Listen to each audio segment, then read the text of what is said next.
Hello students, आज हम इस वीडियो में बची हुई न्यूमेरिकल प्रॉब्लम्स चैप्टर 2 की करेंगे। एनसीईआरटी एक्सरसाइज की बात करेंगे। इससे पहले हमने चैप्टर 2 की एनसीईआरटी एक्सरसाइज की न्यूमेरिकल प्रॉब्लम्स पर बात की थी। आज हम बात करते हैं question number 2.8।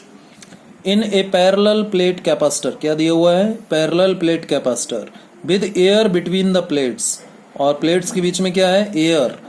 Each plate has an area of 6 into 10 raised to the power minus 3 meter square and the distance between the plates is 3 mm। mm मतलब मिलीमीटर, और 1 मिली का मतलब क्या होता है? 1 millimetre is equal to 10 raised to the power minus 3 metre, ऐसा होता है।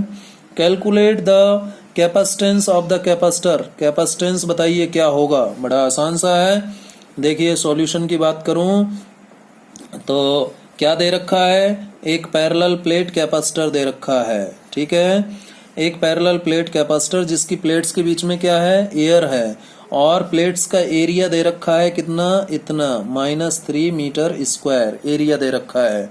और क्या दे रखा है? डिस्टेंस बिटवीन द प्लेट्स, ये डी दे रखा है कितना? 3 mm, और mm मतलब मिलीमीटर, जिसको मैं इस तरीके से लिख सकता हूँ 3 × 10⁻³ मीटर, ठीक है। अब निकालना क्या है? कैपेसिटेंस। कैपेसिटेंस इस केस में जो कैपेसिटेंस होगा, कैपेसिटेंस हमें चाहिए, कैपेसिटेंस चाहिए। अब कैपेसिटेंस C बराबर क्या होता है? एप्सिलॉन 0 A/d होता है। सिंपल सा फॉर्मूला है। अब एप्सिलॉन 0 की वैल्यू तो आप सबको पता है, चैप्टर 1 में भी हमने यूज किया था। इतना होता है न्यूमेरिकल वैल्यू, और A का वैल्यू कितना दे रखा है? इतना दे रखा है 6 × 10⁻³ और D का वैल्यू कितना दे रखा है? 3 × 10⁻³ इतना दे रखा है। सॉल्व करना है जस्ट इसको, तो आंसर आ जाएगा कैपेसिटेंस का। C का वैल्यू क्या हो जाएगा? C का वैल्यू यहाँ से सॉल्व करें तो 3 × 2 = 6, 3 × 2 = 6, और ये -3 ये भी कैंसिल हो जाएगा। तो देखिए 2 × 8.85 क्या आएगा? 2 × 5 = 0, 1 2 8 = 16, और 1 17 का 7, 1 2 8 = 16 और 17 का 7, 17.70 × 10⁻⁻12। भाई इंटू 10⁻³ 2 को मैंने इससे मल्टीप्लाई कर दिया, -3 को ऊपर ले जाऊंगा तो +3 हो जाएगा, और एक -3 ऑलरेडी ऊपर है और -12 है। सॉल्व करूं तो ये क्या आ जाएगा? 17.70 लगभग लिख सकता हूं इसको 18, और ये खत्म हो गया, 0 हो गया, और इंटू -12 फैराड, या फिर इसको कह सकता हूं 18 पिको फैराड। ये सिंपल सी बात आ गई, कैपेसिटेंस आ गया, ठीक है। अब आगे भी कुछ कह रहा है इस क्वेश्चन में, देखिए। If the capacitor is connected to a 100 volt supply, what is the charge on each plate of the capacitor? अब कह रहा है कि यदि इसी कैपेसिटर को जिसमें एयर थी प्लेट्स के बीच में, जिसका प्लेट्स का एरिया 6 × 10⁻³ मीटर स्क्वायर है, जिसकी प्लेट्स के बीच में डिस्टेंस 3 × 10⁻³ मीटर है, और जिसका कैपेसिटेंस 18 पिको फैराड हमने केस 1 में निकाल लिया ऊपर, इसी कैपेसिटर को एक किससे जोड़ दिया जाए? बैटरी से, सप्लाई से जोड़ दिया जाए। कैसी सप्लाई? 100 volt supply. कितने वोल्टेज से? 100 वोल्टेज सप्लाई से जोड़ दिया जाए। तो बताओ इस कैपेसिटर की प्लेट पर चार्ज कितना होगा? Q कितना होगा? तो चार्ज निकाल लें। चार्ज ऑन प्लेट, तो Q = C × V, Q = C × V। अब C कितना है? 18 पिको फैराड, यानी इतना, ठीक है, 18 लेंगे अप्रोक्सीमेट, और V कितना है? 100, V कितना है? 100। सॉल्व करना है जस्ट, 18 × 10⁻12, और 100 का मतलब +2, और 18 ये आ गया -10 हो गया, -12 और +2, और इसको हम इस तरीके से भी लिख सकते हैं 1.8, यदि मैं यहाँ पॉइंट लगा दूं, × 10⁻⁹ हो जाएगा फिर ये कूलम। इतना चार्ज आ गया। कितना चार्ज आ गया? 1.8 × 10⁻⁹ कूलम। इस तरीके से ये सिंपल छोटा सा न्यूमेरिकल था जिसको हमने सॉल्व कर लिया। ठीक है, चलिए इससे आगे बात करते हैं। Numerical number 2.9, question 2.9 of NCERT exercise 2.9 की बात करें। 2.9 क्या कहता है? Explain what would happen if in the capacitor given in question 2.8। अब जो 2.8 का जो कैपेसिटर था वो मैं दोबारा से बना देता हूँ।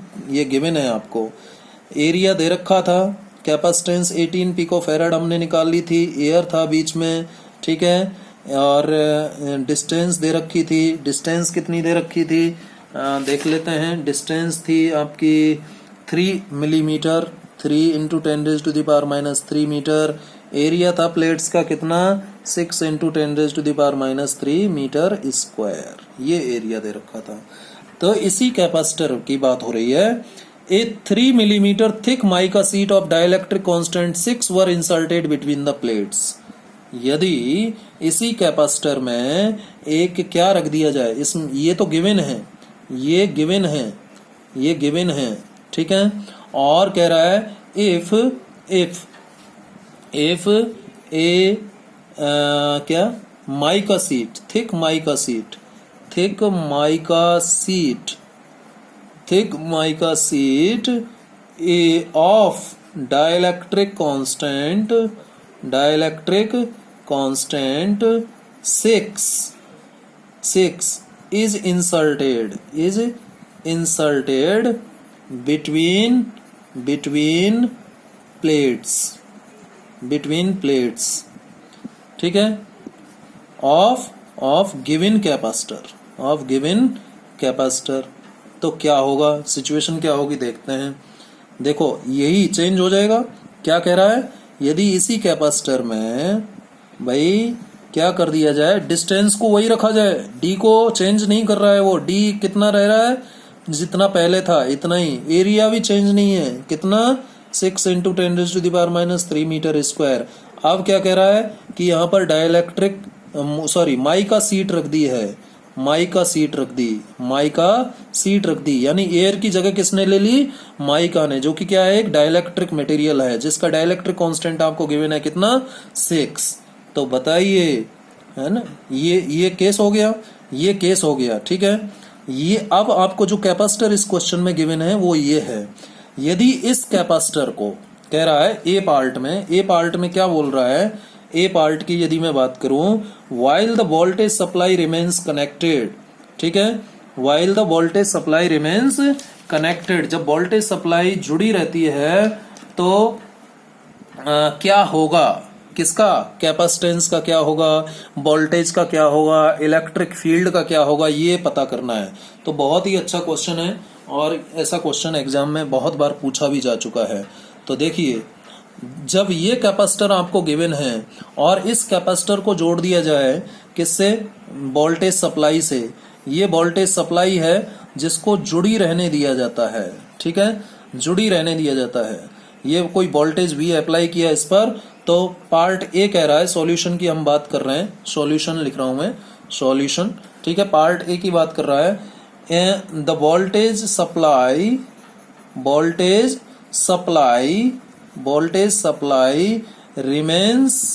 Remains connected. तो वोल्टेज सप्लाई जब जुड़ी रहेगी तो क्या होगा भाई, जब वोल्टेज सप्लाई जुड़ी रहेगी, वी जुड़ा रहेगा, तो इसके बीच में जो पोटेंशियल है क्या वो बदलेगा क्या, पोटेंशियल का तो कुछ नहीं होने वाला, बी सेम रहेगा। जब वोल्टेज सप्लाई जुड़ी रहती है, ध्यान रखिए, तो वोल्टेज नहीं बदलेगा, वोल्टेज क्या रहेगा, सेम रहेगा। समझ गए बात को, क्यों रहेगा भाई, जो बैटरी जुड़ी हुई है उसने जितना पोटेंशियल इस पर अप्लाई कर रखा है वो अप्लाई कर रखा है, उसका कुछ नहीं होने वाला, वो वही रहने वाला है, तो V सेम रहेगा, ध्यान रखिएगा। नंबर 2, कैपेसिटेंस बदल जाएगा, क्यों, क्योंकि माइका सीट रख रहे हैं, माइका सीट रखने से, डाइलेक्ट्रिक मटेरियल रखने से पोटेंशियल देखिए, बैटरी जुड़ी हुई है इसलिए पोटेंशियल सेम रहेगा। अदरवाइज यदि बैटरी हटा देते तो पोटेंशियल बदलता, लेकिन बैटरी यहाँ पर जुड़ी हुई है केसे में, ठीक है, तो बी सेम है। और कैपेसिटेंस क्या होगा, सी डैश बराबर के इंटू सी होगा। होगा या नहीं होगा? के इंटू सी होगा। इस फॉर्मूले का क्यों यूज करेंगे? क्योंकि डी वही है, डी में चेंज नहीं है, प्लेट्स के बीच का सेपरेशन नहीं बदल रहा है। तो के इंटू सी अब कितना 6 इंटू सी हो जाएगा, यानी कैपेसिटेंस विल इंक्रीज। कैपेसिटेंस क्या हो जाएगी? बढ़ जाएगी। Capacitance will increase. ठीक है, जब बैटरी जुड़ी रहती है। वी सेम आया, कैपेसिटेंस इंक्रीज हो गया। दो बातें हो गई, दो बातें हो गई। अब तीसरी बात और देख लेते हैं, चार्ज का क्या होगा? चार्ज क्या होगा इसमें? भाई चार्ज क्या होता है? Q is equal to C into V. जब माई का सीट रखें तो चार्ज बदलेगा। Q डैश, बैटरी जुड़ी हुई है, चार्ज तो बदलेगा ना, क्योंकि सी डैश हो रहा है और V तो सेम है। तो यहां से देखना जरा, Q डैश बराबर सी डैश की जगह क्या आया? K into C into V. और सी इंटू वी क्या है? इनिशियल चार्ज, यानी चार्ज क्या हो गया? K इंटू क्यू, यानी charge will increase. Charge will increase यानी चार्ज बदलेगा, चार्ज इंक्रीज होगा यदि बैटरी जुड़ी हुई है तो। ध्यान दीजिएगा, पोटेंशियल सेम आया, कैपेसिटेंस इंक्रीज हो रहा है, चार्ज भी इंक्रीज हो रहा है। और मैं साथ ही साथ बात कर लेता हूं कि क्या नाम से इलेक्ट्रिक फील्ड का क्या होगा। इलेक्ट्रिक फील्ड का क्या होगा, इलेक्ट्रिक फील्ड के बारे में भी बात कर लें। इलेक्ट्रिक फील्ड क्या होता है? E is equal to V upon D होता है। अब जब माई का सीट रखी तो E डैश और V तो चेंज हो रहा है क्या?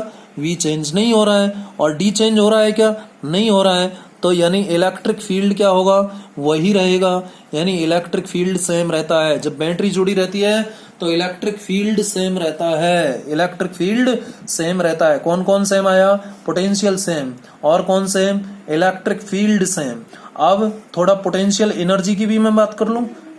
भाई जो एनर्जी, पोटेंशियल एनर्जी क्या है? इलेक्ट्रिकल एनर्जी और इलेक्ट्रोस्टैटिक एनर्जी जो इस कैपेसिटर के पास स्टोर हुई थी। तो माई का सीट रखने के बाद क्या हुआ एनर्जी का, वो भी देख ले। इलेक्ट्रिकल एनर्जी U बराबर half C into V square. तो इसमें देखो कुछ कांस्टेंट है क्या? V सेम है, V तो सेम रहेगा, और लेकिन C बदल रहा है।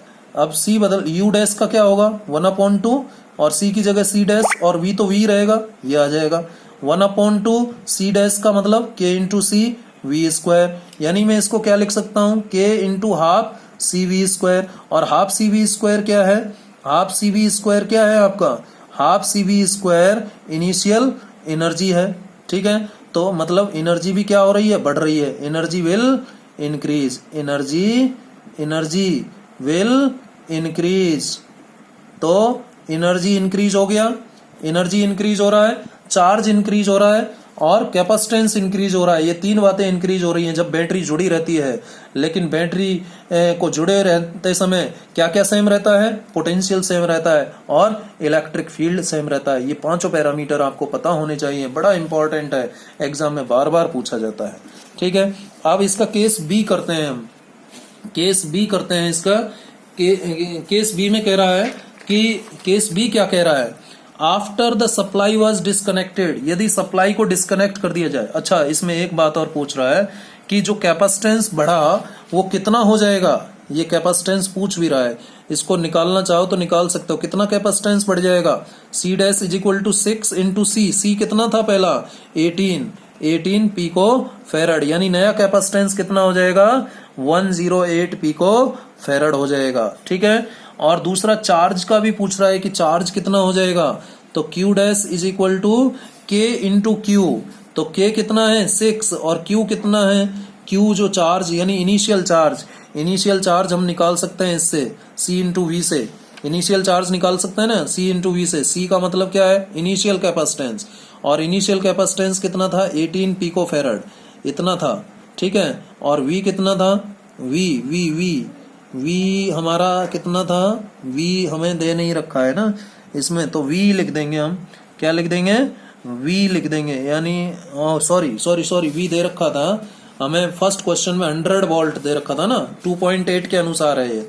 तो 2.8 में V कितना था? 100 वोल्ट था।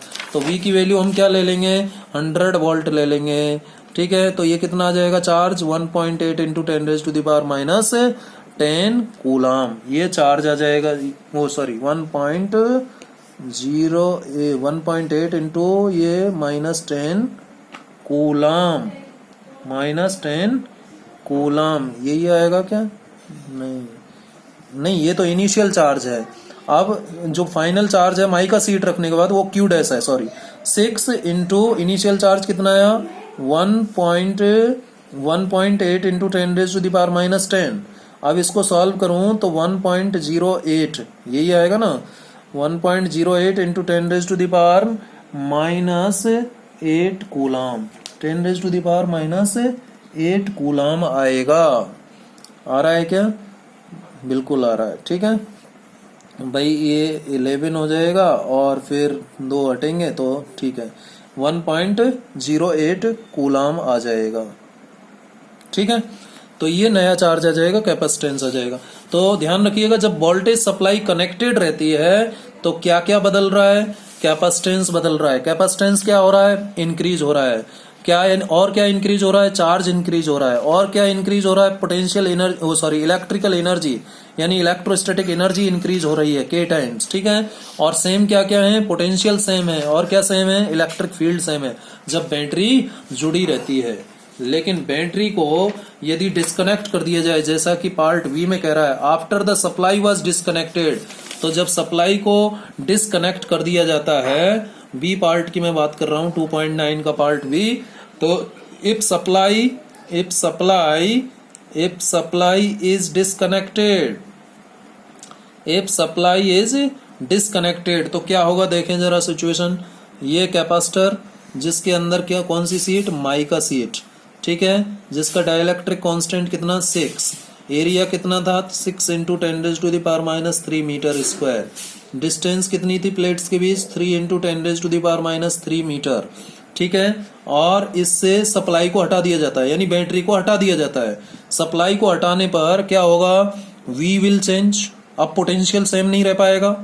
अब पोटेंशियल सेम नहीं रह पाएगा। कौन नहीं रहने देगा? ये माइका सीट नहीं रहने देगी।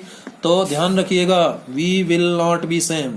पहला पार्ट, V will not be same, V same नहीं रहेगा। कितना हो जाएगा V का वैल्यू कितना हो जाएगा देखते हैं अभी। दूसरा, चार्ज क्या होगा? Charge will not be same. Charge same रहेगा क्या? Yes, charge will be same, क्योंकि आप बैटरी को हटा दिया तो चार्ज कहां से मिलेगा? चार्ज सेम रहने वाला है, चार्ज सेम रहने वाला है। और चलिए, चार्ज सेम है। अब B बराबर क्या होता है हमारा? Q/C। तो चार्ज के बारे में पता चल गया। अब B कितना हो जाएगा वो पता करना है। चार्ज तो हमने पता कर लिया कि सेम रहेगा बैटरी हटाने पर, ठीक है। अब C का और पता कर लें।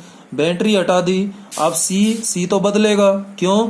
C तो बदलेगा। क्यों? कौन बदलेगा C को? माइका सीट बदलेगी। माइका सीट क्या है? माइका सीट क्या है? डाइलेक्ट्रिक है। तो कैपेसिटेंस तो K टाइम्स हो ही जाएगा ना। तो K टाइम्स मतलब 6 इंटू C हो जाएगा, ठीक है। तो ये जो पोटेंशियल होगा, नया पोटेंशियल, Q तो Q ही रहेगा, C की जगह C डैश आ जाएगा। तो नया पोटेंशियल Q/C डैश की जगह K इंटू C। अब ये Q/C इनिशियल पोटेंशियल है, इनिशियल पोटेंशियल Q/C/K, यानी जो नया पोटेंशियल है वो 1/K टाइम्स हो जाएगा। नया पोटेंशियल कितना हो जाएगा? 1/K टाइम्स हो जाएगा। तो सेम नहीं है, 1/K टाइम्स हो जाएगा, ठीक है। यानी डिक्रीज हो गया, नया पोटेंशियल क्या हो गया? डिक्रीज हो गया। और Q क्या है? सेम है। और कैपेसिटेंस इंक्रीज हो गया। Capacitance, that is capacitance will increase, capacitance will increase, ठीक है। अब इसमें हम बात करें फोर्थ, किसकी? इलेक्ट्रिक फील्ड का क्या होगा? इलेक्ट्रिक फील्ड का क्या होगा? इलेक्ट्रिक फील्ड क्या लिखा था मैंने? V/D। तो V चेंज हो रहा है या नहीं? E डैश, नया इलेक्ट्रिक फील्ड क्या होगा? V dash dash. अब B में तो चेंज हो रहा है ना। V डैश कितना हो गया? V/K हो गया जब बैटरी हटा ली। और D डैश तो चेंज है ही नहीं, D के बराबर है। डिस्टेंस बिटवीन प्लेट्स तो हम बदल ही नहीं रहे, तो ये कितना आ जाएगा? 1/K V/D। और V/D क्या है? इनिशियल इलेक्ट्रिक फील्ड है, यानी जो नया इलेक्ट्रिक फील्ड है वो क्या हो जाएगा? डिक्रीज हो जाएगा 1/K times. So electric field will decrease, electric field will decrease, ठीक है। और फिफ्थ पैरामीटर और बात कर लें कि इलेक्ट्रिकल एनर्जी का क्या होगा इस केस में? इलेक्ट्रिकल एनर्जी का क्या होगा? इलेक्ट्रिकल एनर्जी की बात करूं तो U is equal to half CV² होता है। अब नया जो माई का सीट रखने के बाद इलेक्ट्रिकल एनर्जी U डैश और 1/2 C हो जाएगा C डैश और V हो जाएगा V डैश स्क्वायर। तो C डैश कितना K इंटू सी और V डैश कितना V upon K whole square, यही तो आएगा। V डैश कितना है V अपॉन K और V upon K whole square आ जाएगा। अब इसको सॉल्व करें K into C V square upon K square, K से एक K कैंसिल हुआ तो 1/2 CV स्क्वायर और 1/K रहा यहाँ पर, यानी इसको मैं ऐसे भी लिख सकता हूँ 1/K times of half CV square. और हाफ CV स्क्वायर क्या है? Initial electrical energy. तो नई इलेक्ट्रिकल एनर्जी का क्या हुआ? 1/K टाइम्स हो गया, 1/K टाइम्स हो गया, यानी ये नई पोटेंशियल एनर्जी भी डिक्रीज हो गई। ठीक है, तो देखिए जब बैटरी हटा लेते हैं तो इलेक्ट्रिकल एनर्जी डिक्रीज हो रही है, इलेक्ट्रिक फील्ड डिक्रीज हो रहा है और कैपेसिटेंस इंक्रीज हो रहा है। ठीक है, और सेम क्या क्या है, सेम केवल एक पैरामीटर है, चार्ज सेम रहेगा, बाकी सब बदल जाएंगे। पोटेंशियल भी बदल रहा है, 1/K टाइम्स हो रहा है, पोटेंशियल भी डिक्रीज हो रहा है। तो जब सप्लाई को डिस्कनेक्ट कर दिया जाता है यानी बैटरी को हटा लिया जाता है तो केवल चार्ज सेम रहेगा, बाकी सब बदल जाएगा। लेकिन जब सप्लाई जुड़ी रहती है तो चार्ज सेम होता है, सॉरी, जब सप्लाई जुड़ी रहती है तो क्या क्या सेम था? वोल्टेज सेम था, वोल्टेज सेम था। ठीक है, वोल्टेज सेम था और वोल्टेज सेम होने की वजह से इलेक्ट्रिक फील्ड भी सेम था वहां पर। ठीक है, लेकिन जब सप्लाई यानी बैटरी को हटा दिया जाता है तो फिर इलेक्ट्रिक फील्ड बदल जाता है क्योंकि पोटेंशियल बदलता है। ठीक है, आगे की बात करते हैं न्यूमेरिकल की।